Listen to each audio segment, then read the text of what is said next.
Her name was Eleanor Hale. Every dawn, in the cold above Split Pine, she carried a full pot of coffee out to her gatepost and set it down in the dark. She did not pray over it. She did not cry. She turned around and walked back inside.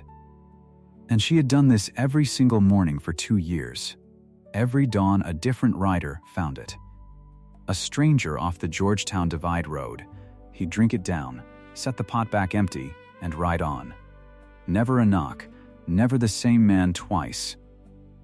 Her neighbor Harlan Pryor set it flat, out where folks could hear him. That woman's feeding drifters and calling it grief. 700 some mornings, 700 some strangers. Then, one dawn the pot came back full. For the first time in 2 years, no one had come.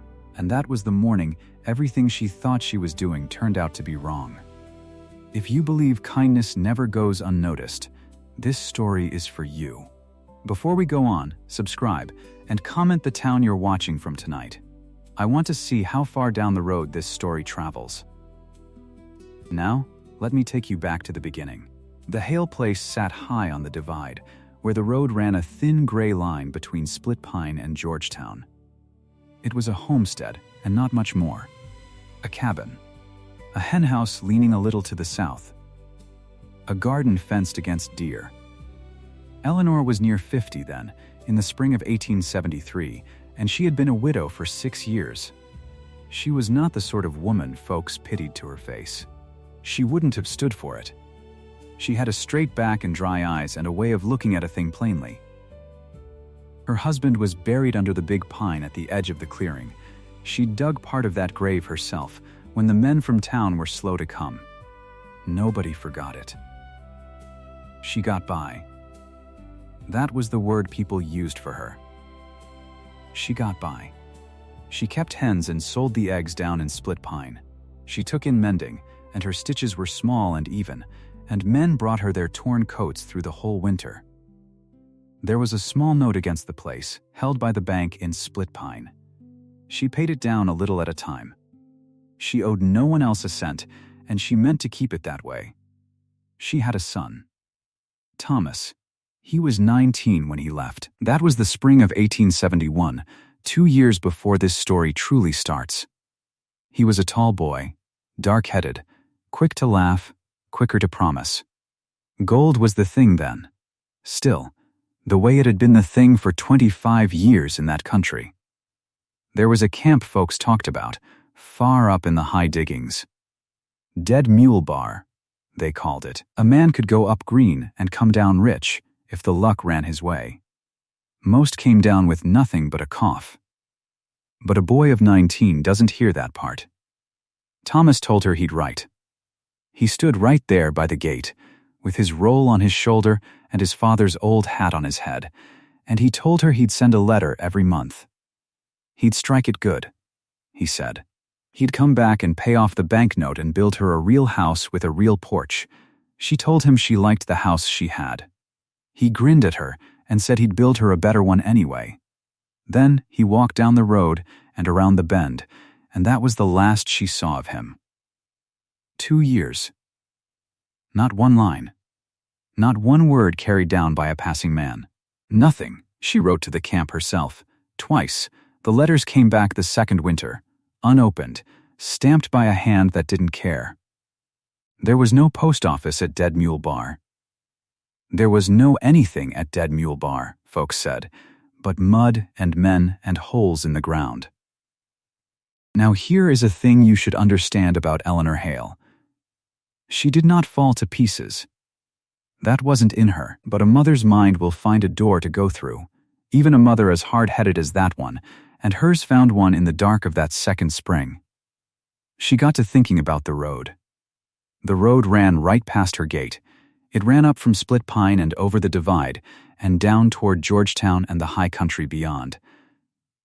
Every man who went up to the diggings walked that road, and every man who came down walked it too. If Thomas were ever coming home, he'd come home on that road. He'd pass her gate. And he might pass it in the dark, before light, the way men on the road often moved, to make the cool miles before the heat. He might pass in the dark and not know she was awake. He might pass and think the place was cold and empty, and go on by, and be gone again before she ever knew. That was the thought that got into her and wouldn't leave. So she did a small thing, the smallest thing she could do. Coffee ran her 40 cents a pound down at the store in Split Pine, and that was money, real money, for a woman living on eggs and mending. There was the coal for the fire besides, to boil it. It was not nothing. She counted it out in her head the first time, the way she counted everything. £1 a week, at least. More, she did it anyway. She started rising before the light. She'd bank up the fire and boil the pot full, good and strong. And she'd carry it out through the cold to the gatepost by the road and set it down where any passing man could see it steaming in the gray. Then she'd go back in and stand at the window. She told herself it was for Thomas. That's the part you have to hold on to. In case he passed in the dark, she thought, he'd see the steam. He'd know the place was awake. He'd know someone was up and waiting, and he'd stop, and he'd be home. That's what she believed she was doing. Calling her boy home with a pot of coffee, a light in the window made out of steam. The first morning, a rider came. She never quite saw his face. It was still more dark than light, and he came up out of the low ground with his collar turned up, a lean man on a lean horse. He saw the pot on the post. He slowed. He looked up at the cabin, once, and she stepped back from the window without meaning to. Then, he swung down, and he drank. He drank slow, both hands around the tin cup she'd left hanging on the post. Steam on his face in the cold. When he was done, he shook the cup out and hung it back on its nail. He set the pot back on the post, empty. He touched 2 fingers to his hat brim, to the cabin, to her, though he couldn't have seen her. And he mounted up and rode on over the divide and was gone. He never knocked. He never called out. He asked her nothing, and she asked him nothing. Now here is a thing that the men on that road knew, and that Eleanor Hale did not. On the old roads of that country, a pot set out at a gate in the dark was not a strange thing at all. It was a sign. It was just a thing folks did. It meant a house would feed a passing man and ask him nothing. No name, no business, no how'd you do. Drink and go on. It was an old courtesy, from harder years, and a drifting man read it the second he saw it. A full pot on a post meant welcome, stranger, and no questions. Eleanor didn't know that. She'd set out a summons and the road had read it as an invitation, and neither one of them knew the other had misunderstood. She filed nothing. She only saw that a man had come, and it wasn't Thomas, and there'd be another dawn. There was another dawn. And another. The second week, the pot came back with something on the post beside it. She found it after the rider was already gone. She'd slept a little past her usual hour, worn from a long night of mending, and by the time she came out the pot was empty, and set back neat, and the road was empty too. But balanced there on the flat top of the gatepost, where a man would have to set it down on purpose, was a knife. A clasp knife. A folding knife. The kind a man carries his whole life. The handle was bone, worn smooth and yellow with years of a hand around it, and there was a little dark crack down one side of it. She picked it up and turned it over. It was a good knife. A man didn't leave a good knife by accident. She looked down the road both ways, nothing but the gray light and the pines. She couldn't place it. She stood there a long while with it in her hand, trying to. The way you try to catch a name that's right at the edge of your mind. Nothing came. Maybe a man had meant it as thanks, she thought. Payment for the coffee, though she'd never asked for pay. Maybe he'd simply forgotten it. She almost set it back on the post for him to find on his return, but no man came back the same way twice on that road, and she knew it, so she slipped it into her apron pocket instead. It sat there against her hip, a small weight, and in time she forgot it was even a thing that had come from somewhere. It was just the knife in her pocket. I'll ask you to remember it." She didn't. But you should. Now the year was 1873, and I have to tell you about the road itself, because the road is half this story. That was a hard year in the country. The money troubles back east had rolled west like weather, and by that autumn the mines were laying men off, and the towns were turning men away, and the roads of the gold country filled up with drift. Men with no work and no place, moving because moving felt like doing something. They came down out of the high camps that had failed. They went up toward camps they'd heard were still paying, which mostly weren't. They walked the divide road in a slow, steady trickle, strangers every one, and every dawn a different one of them found Eleanor Hale's pot steaming on the post. She began to watch for the ones who'd linger. Most drank and rode.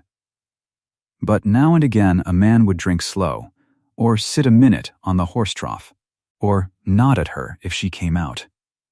And to those men she started, very carefully, to put a question. Not the whole of it. Just a little of it. "You ever pass Dead Mule Bar?"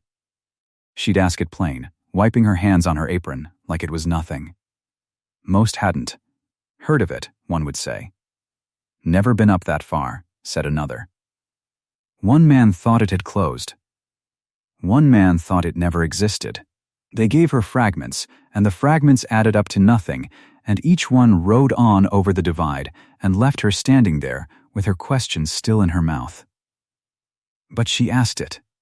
That's what changed that autumn. She'd set the pot out for Thomas to call him home. Now she started setting it out and watching who came and asking where they'd been. She wouldn't have said the two things were different. To her they weren't yet, but they were. Down the road, folks were starting to talk.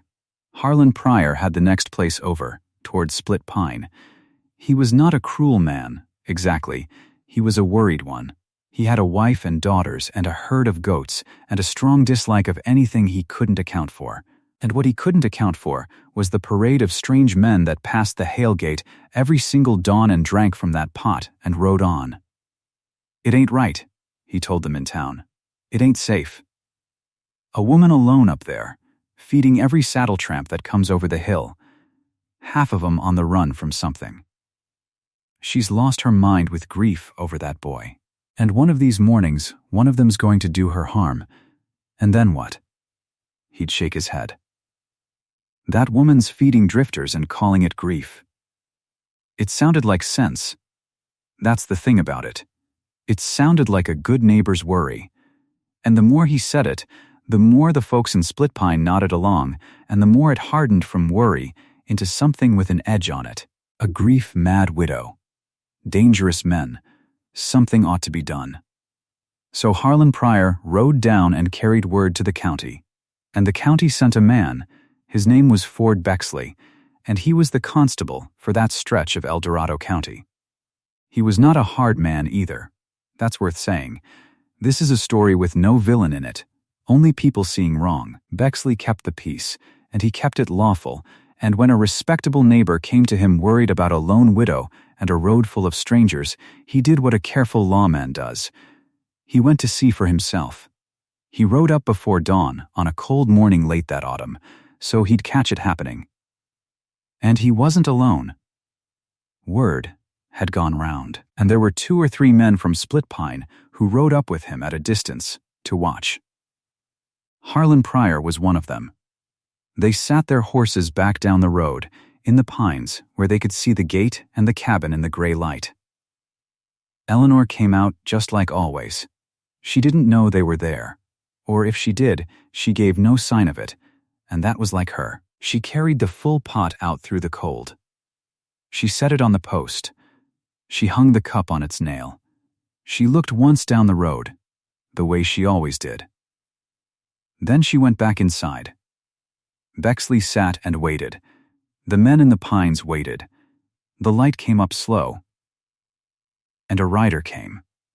He came up out of the low ground, the way they all did, a stranger, stubble-faced, trail-dusted, a bedroll behind his saddle. He saw the pot.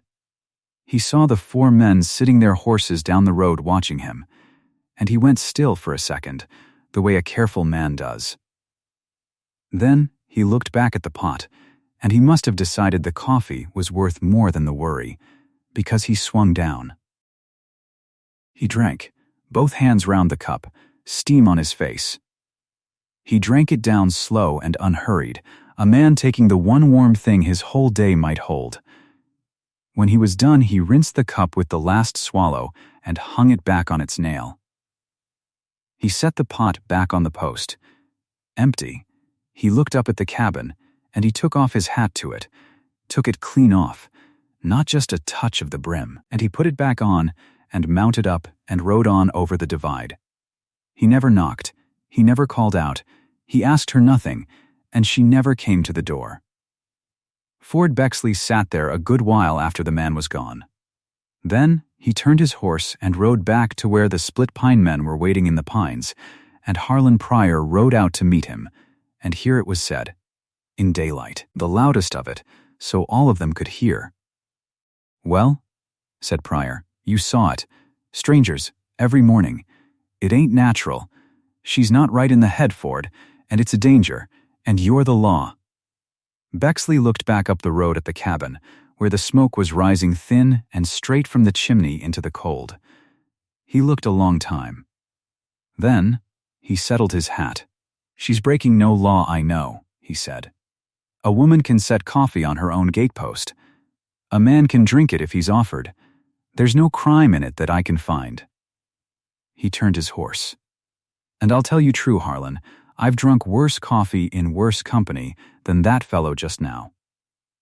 He took off his hat to an empty house. "That's more manners than I see most Sundays." And he rode down toward Split Pine and left them there. And Eleanor Hale, inside her cabin, at her window, had seen the whole of it. The 4 men in the pines. The stranger going still. The talk down the road she couldn't hear the words of, but could read plain enough in the shapes of it. She knew what they thought of her. She knew what her neighbors said in town. She'd known for a while. She never once went out to defend herself. She never called across to them. She did not explain, because she owed no explanation, and because a thing you have to explain to a man like Harlan Pryor is a thing he was never going to hear anyway. She just stood at her window with her back straight and let them think what they'd think. Her dignity was the silence.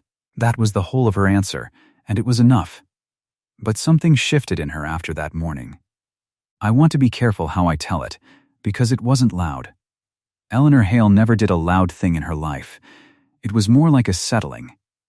She'd been half believing, all that time in a summons, that the steam in the dark would call her boy up out of the road and home to her. And standing at that window, watching a stranger take off his hat to her empty house while her neighbors named her mad, some hard, clear part of her let that go. Thomas was not going to walk up out of that low ground. 2 years. She'd known it, under everything, the way you know a thing you won't say. Now she let herself half know it on top, too, and when the summons died in her, the other thing got stronger. The asking. If he wasn't coming home, then she wanted the one thing left. She wanted to know. One word. What became of him? Where he lay. If he lay somewhere. Whether he'd suffered or gone quick, or gone on to some other camp and just forgotten his mother up on the divide.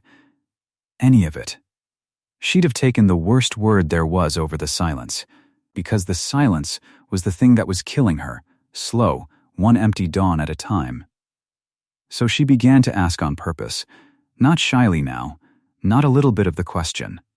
She started catching every rider who'd hold still and asking about the camps of 71. Dead Mule Bar. Who wintered there? Who came down? Did you ever hear the name Hale? A tall boy, dark, 19 then, in his father's hat. And here is where I have to step aside from Eleanor for a moment, because she couldn't yet see the thing you and I can already start to see. Watch the road with me a minute. Every dawn a different man. Never the same one twice. Drifting down out of the high camps and up out of the low country. Men with no work and no home and no reason to lie to a stranger woman on a divide. Men who had been places. Men who had wintered in camps that kept no books, no rolls, no post, no record of a single soul who passed through them. Camps that opened in a season and broke up in a season and left nothing behind but holes in a hillside and a few graves nobody wrote down. If you wanted to know what had happened to a man who vanished into a camp like that, a camp with no paper, no clerk, no letter ever sent, there was exactly one place the knowledge lived. Not in any ledger. Not in any office. It lived in the heads of the drifting men who'd been there. Scattered now, all across the gold country, one here, one there, moving down the roads. The only people alive who could know what became of Thomas Hale were the very men riding past his mother's gate every single dawn. She had, without a word for it, without knowing she'd done it, set her net across the one road they all had to travel, and baited it with the one thing a cold, tired man on a hard road cannot ride past. A full pot of coffee and no questions asked. She thought she was calling her son. She had started fishing for witnesses. And she didn't know it yet. The autumn wore on toward winter. The pot went out every dawn. The knife sat in her apron pocket, forgotten, a small bone weight against her hip.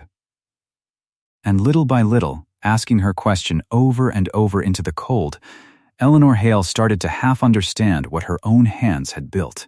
It came to her slow, the way the truest things do. She'd be standing at the post in the gray, watching a man drink, and she'd think, he'll ride on and he'll carry with him wherever he's been. And the next dawn, another man, and another where he'd been. Each one a little piece of the country's memory, passing her gate, close enough to touch. The pot wasn't calling Thomas home.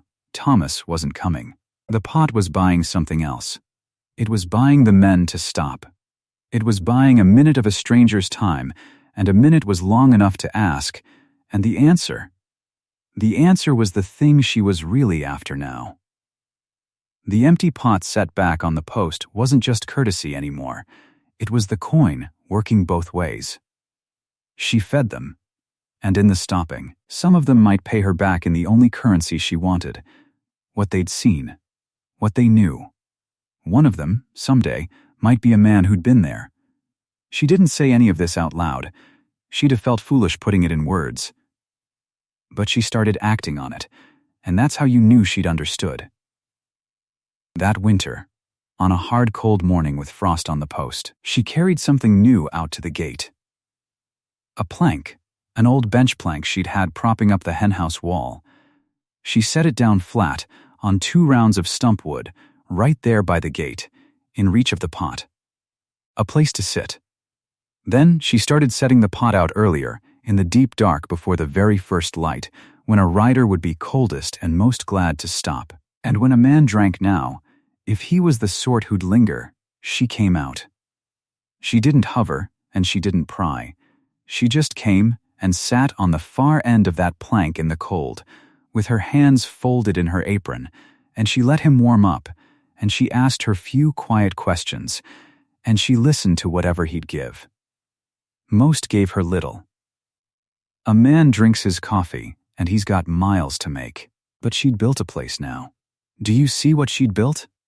Without a plan, without a name for it, she had made the one spot on that whole divide road where a drifting man with nothing to say to anybody would sit down long enough to be asked. A warm pot in the cold dark, a dry plank, a still woman who wanted nothing from him but a minute of talk. On a hard road in a hard year, that was a rare thing. Word of a place like that travels. She wasn't scheming. I want to be plain about that. There was nothing calculating in Eleanor Hale. It was the opposite of a scheme. It was a mother doing the smallest thing she could think of, doing it over and over, in the cold, on faith, long past the point where anyone with sense would have quit. And it had slowly, without her ever quite deciding it, hardened into the one machine that might someday reach the answer she was starving for. The bench sat by the gate. The pot went out in the dark. The question went out with it. And every dawn a different man rode up out of the low ground toward the steam, and she'd think, this time, Every single time. Is it you? Are you the one who knows? And every dawn. So far, the man drank and set the pot back empty and touched his hat and rode on over the divide with whatever he knew still locked up behind his teeth. But the road is long, and it was carrying someone toward that gate. He was still a good way off that winter. He'd been giving the divide house a wide berth for over a year on purpose, riding the long way round whenever the road brought him near. Because he knew what he carried, and he knew what it would cost him to set it down. He had wintered at Dead Mule Bar in the year 1871. He had a thing to tell her that would break her heart and mend it in the same breath. And there was already, sitting forgotten in the pocket of her apron, a small bone-handled clasp knife with a crack down one side that he had left on that very post more than a year before, the one time his nerve had failed him. He was coming. She just didn't know it yet, and neither did she know that the way she'd finally learn he was near would be the cruelest morning of the whole 2 years, the morning she'd walk out into the gray, sick and tired to her bones, and find the pot exactly where she'd left it. Full, cold, untouched, for the first time in 700, some dawns, no one had come at all. The bench changed the road. Not all at once. A plank on 2 stump rounds is a small thing, but a man will do at a gate what he will never do standing. He will sit. And a sitting man, warm cup in his hand, will let his tongue loose in a way a mounted man never does. So she sat with them, that winter of 73 going into 74. Whoever would sit, she sat. She kept her hands in her apron for the cold, and she asked her one question soft, the way you'd ask after weather. You ever pass Dead Mule Bar? Most had not. But now and again one had, and each one gave her a splinter. There was a man came up out of the low ground one gray morning with frost in his beard. He drank 2 cups before he spoke a word. She let him. She had learned that much, that the coffee had to do its work first, that a man paid you back only after you'd stopped waiting for it. He'd wintered 1 bar over, he said. Rich Gulch. A mile, maybe less, downriver from the mule. Her chest went tight. She kept her voice flat. You know any of the men there? At the mule? He turned his cup in his hands. He knew some by their diggings, he said, not their names. Names didn't travel far in those camps. A man was the Ohio fellow, or the one with the mule that died, or the boy who couldn't hold his cards. You didn't ask more. It wasn't done. A boy, she said. Plenty of boys, he said. Half that river was boys. And he set the pot back, and he touched his hat, and he rode on, and she stood there, holding 1 more splinter that fit nothing. That was how it went. A man who knew a hail by his hat and not by his end. A man who'd heard the name and couldn't say where. A man who swore he'd played cards with a tall young fellow from the Georgetown side, then squinted at her and admitted, honest, that it might have been the Placerville side. It was a long while back, and the whiskey up there was bad. Near misses. Every one of them a near miss. Close enough to ache. Never close enough to hold. But the road had begun to talk about her. She didn't know it at first. She only noticed that the men came a little readier to sit, that some of them, before she'd asked a thing, would say, heard there's a house up the divide feeds a man, and don't pry. Heard right? Heard right, she'd say. Word had gone down the road ahead of them. A man she'd fed in October sent his brother through in December. Sit at the divide house, he'd told him. She won't preach, and she won't charge. She asks one thing about one camp, and if you don't know it, she lets it lie. She'd built a name without meaning to, not the name Pryor gave her in town, the grief-mad widow, the drifter's friend. A quieter name, carried low along the road, from saddle to saddle. The pot on the post. The bench. The one question. And the cost of it climbed. A pound of coffee was still 40 cents, and she was through better than £1 a week now, some weeks near 2. Coal besides, to keep the pot hot through the black hours before dawn. She sold the eggs she'd have eaten. She took in mending she'd have turned away, squinting at seams by lamplight till her eyes swam. The small note the Split Pine Bank held against the place did not shrink. Some months it grew, a widow of near 50, feeding the whole drifting road out of a hen's wages and a needle. It made no sense on paper. It made no sense to anyone who saw the ledger, and not the reason. She saw the reason every dawn. And in her apron pocket, riding against her hip through all of it, was a small bone-handled clasp knife with a crack down one side. She'd stopped wondering about it. She'd carried it so long it had gone from a mystery to just a weight, the way grief does. She did not know whose it was. She did not know it was the nearest thing to an answer she owned. Then came the morning the pot came back full. She'd been 3 days abed with a chest cold, dragging herself up to set the pot out anyway, because not to set it out had become a thing she could not do. The road had gone thin, too. The panic that had pushed men through all year was settling. The drift was finding places to light, fewer riders, and those fewer strung further apart. Still, in 700, some dawns, someone had always come. She walked out into the gray that morning, sick to her bones. And the pot sat where she'd left it. Full to the neck. A skin of cold across the top. The tin cup dry on its nail. No one had come. She stood over it a long while. The steam was gone. It had never once been gone. That steam had been her clock, and her prayer, and her proof that the machine still ran, and now it hung there dead, a black circle of cold coffee with the gray sky in it. And the fear came up in her like water in a well. It's over. The road's gone quiet. Whatever was coming down it toward me, I've missed it. 2 years of dawns, and the last one rode past in the dark while I lay abed, and I'll never get him back. She did not cry. She had not cried in 2 years, and she did not start then.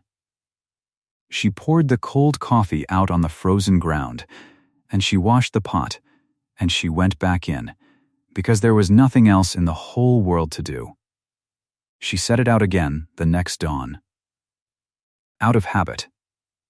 Out of the thing habit becomes when it's all you have left, and that dawn, a man turned in at her gate and did not take the pot. She saw him from the door. He'd come up slow out of the low ground, and where every other man in 2 years had ridden straight to the steam, he stopped short. He sat his horse a moment, looking at the house. Then he got down. He led the horse to the rail and tied it, unhurried, like a man who meant to stay a while, and he did not reach for the pot at all. He walked to the plank bench by the gate, and he stood beside it, hat already in his hands. She came out. The cold went through her chest, cold and all. He was a spare man, past middle age, gray coming in hard at the temples, a face weathered down to the grain like a fence post. He turned the hat in his fingers the way men did at gravesides. "Ma'am," he said. His voice came rough, like it hadn't been used soft in some time. "You're the Hale woman. Eleanor Hale." "I am." He looked at the pot. He looked at the bench. Something worked in his jaw. "Would you sit?" he said. It wasn't a question about her legs. "Please, would you sit down?" She sat. He sat. The full pot stood between them on the post, cold, and neither one of them touched it. "I've give this gate a wide road better than a year," he said. "You'll not have marked me. I've marked you. Every time the road brought me near, I went round."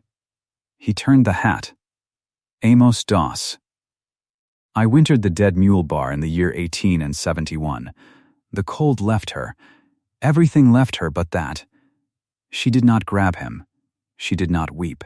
2 years of asking had ground her down to a single steadiness, and she held to it now like a rail in the dark.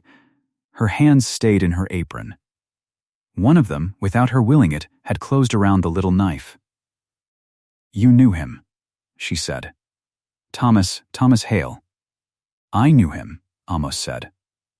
And then, because he had ridden round this gate for over a year rather than say it, and because there was no round left, he said it plain, and he said it gentle.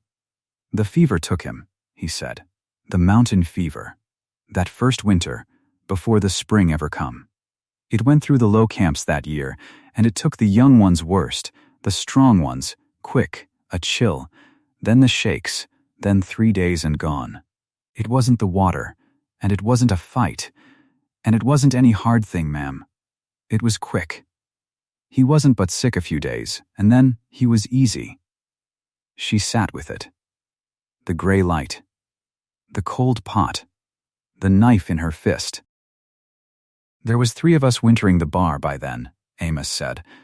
The rest had gone down before the snow. 3 of us and your boy. And when he went, he stopped. His hands stilled on the hat. We put him up above the water. High ground, where the river couldn't get at him in the spring rise. We hadn't a preacher nor a board to carve, but we set him deep, and we set stones on him against the animals. And one of the men said the words he could remember. It was done right, ma'am, as right as 3 men and a frozen hill could do it. Her jaw moved. Nothing came for a moment. Then, where? I can take you, he said. Or I can draw it.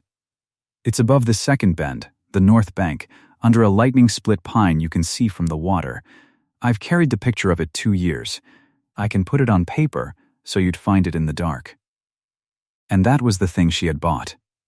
That was what 700, some pots of coffee, 40 cents a pound, had finally purchased. Not her son. Her son was 2 years under the stones above the second bend, and had been since before she'd ever set the first pot out. She'd been calling into an empty house all along. But she knew now. She knew the how of it, and the where of it, and that it had been quick, and that strangers' hands had done it decent. After 2 years of a silence that could mean anything, of the 1,000 ways a mind fills a silence at 3 a.m, she had the one true thing, and the not knowing was over. Why? She said. It came out low. Why did no word ever come? 2 years. Not one line. Because there was no paper, Amos said. That's the whole of it, ma'am, and it's a hard hole. The mule kept no book. No church, no clerk, no post. Men come and went, and no one wrote a name. When the spring broke, the camp scattered to the 4 winds, and there wasn't a soul left to know who'd been there to send word to who.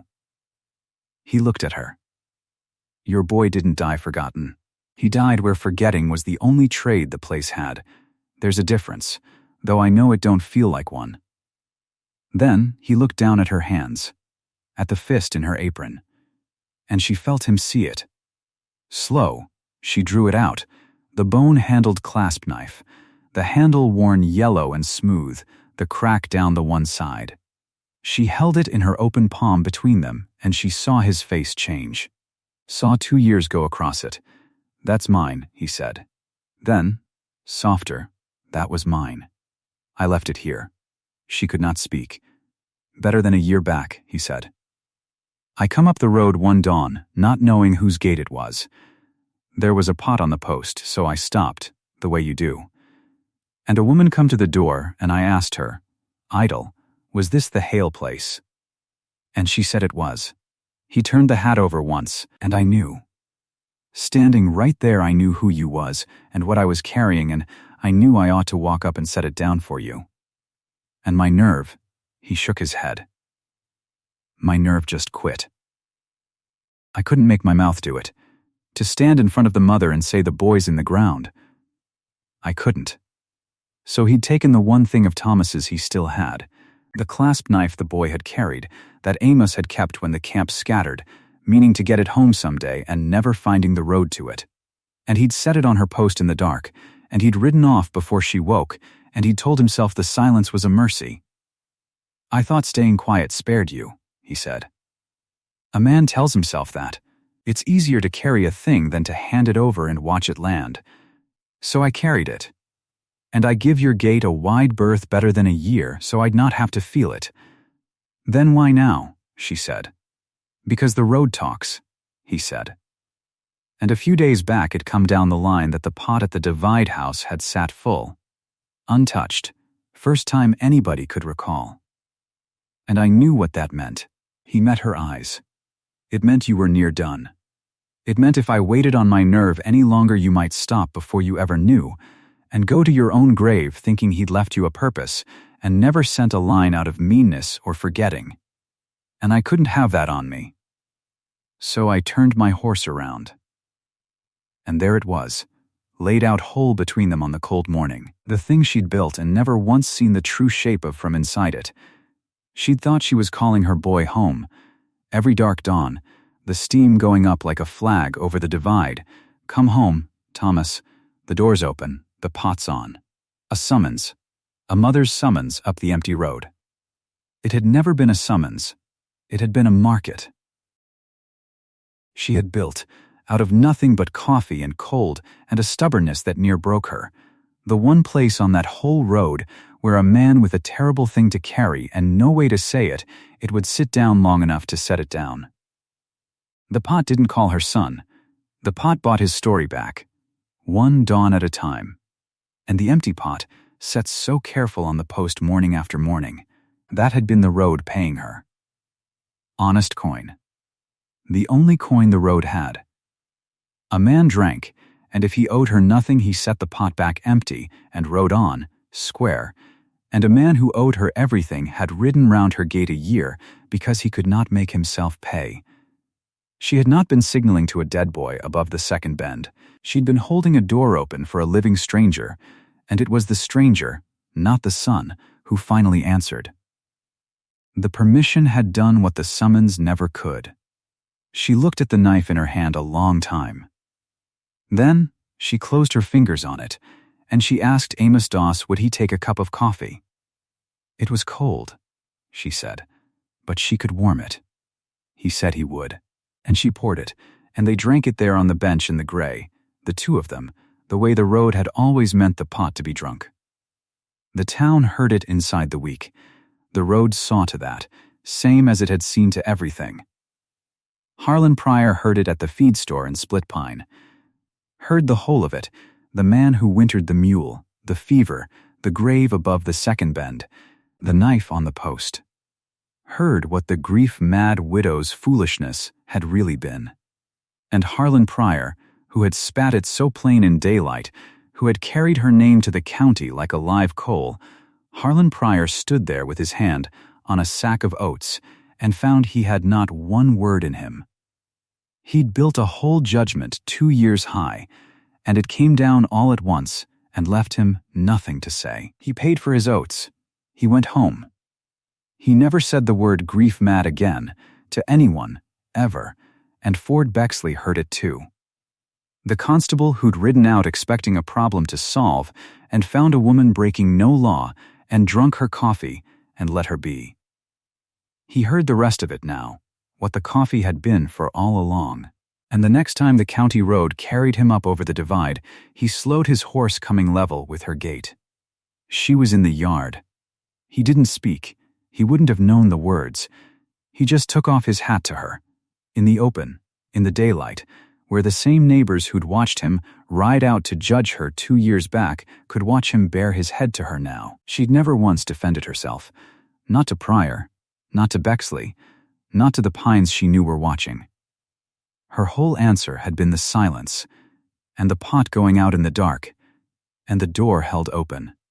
And in the end, the silence hadn't needed defending.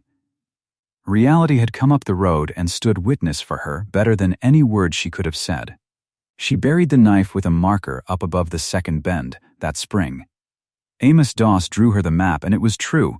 She found the split pine from the water, just as he'd said, and the stones still set the way 3 men had set them in the frozen ground. She put a proper board there at last, with his name cut in, Thomas Hale, and the years. And she set the clasp knife in beside him where it belonged, and she came home. And the next dawn she set the pot out again. That was the thing folks never quite understood after. She had her answer. The machine had done its work, the terrible thing was known, and the boy was marked, and there was no more testimony left on that road to buy. And still, near every dawn for 9 more years, Eleanor Hale carried a full pot out to the gatepost in the dark and set it on the post and hung the tin cup on its nail and went back inside. Because the door had been opened, and she found she did not want to close it. A thing that begins as a summons and turns into a permission does not have an end the way a summons does. "Come home, son," that had an end, and the end was a grave above the water. But sit, stranger, be fed and be asked nothing, that had no end. There was always another cold man on the road. There was always another dawn. Some who drank it in those 9 years were carrying their own terrible things up their own long roads, and some weren't carrying anything but the cold, and she asked none of them her old question anymore, because she had no question left. She just kept the door open, the pot on the post, the cup on the nail, the bench for whoever would sit. Harlan Pryor sold up inside a few years and moved on down toward the valley. The land didn't suit him, folks said, though the land had suited him fine before. Ford Bexley grew old in the office, and then out of it, and to the end of his days, riding the Georgetown Divide, he'd slow at that gate and take off his hat, whether she was in the yard or not, whether she was living or not. She died in the winter of 1884. And the last autumn of her life, one gold October morning, the thing that had begun it all just went on without her knowing it would soon go on without her at all. A rider came up out of the low ground toward the divide. A young man, a stranger, bound somewhere she'd never learn, carrying nothing she'd ever know. He'd never heard the name Thomas Hale. He didn't know a boy had died of fever above a second bend, or that a knife had sat a year in an apron pocket, or that a mother had bought a truth back 1 cup at a time across 2 hard years. He knew none of it. He only knew what the road had always known, that a full pot on a gatepost at dawn meant a house that would feed a passing man and ask him nothing. So he stopped. He drank it down in the cold gold light. He set the pot back on the post, empty, careful, the way the road taught its men to leave it. He touched his hat to the quiet house. And he rode on over the divide, with the sun coming up behind him. She'd set out to do the smallest thing she could think of, alone, in the dark, on nothing but faith, long past the point where sense said quit. She never saw the shape of what she was building, because you cannot see it from inside it. But it was real. A small mercy, set out every dawn on a cold post, had held a door open on a whole hard road, and through that door had come, at last, the one thing she was starving for, carried in the hands of a stranger she'd fed, and never known she was paying. If you've ever done a small good thing over and over, in the cold, on faith, wondering if it lands anywhere at all, comment the town you're watching from. I'd like to know how far down the road this story still travels.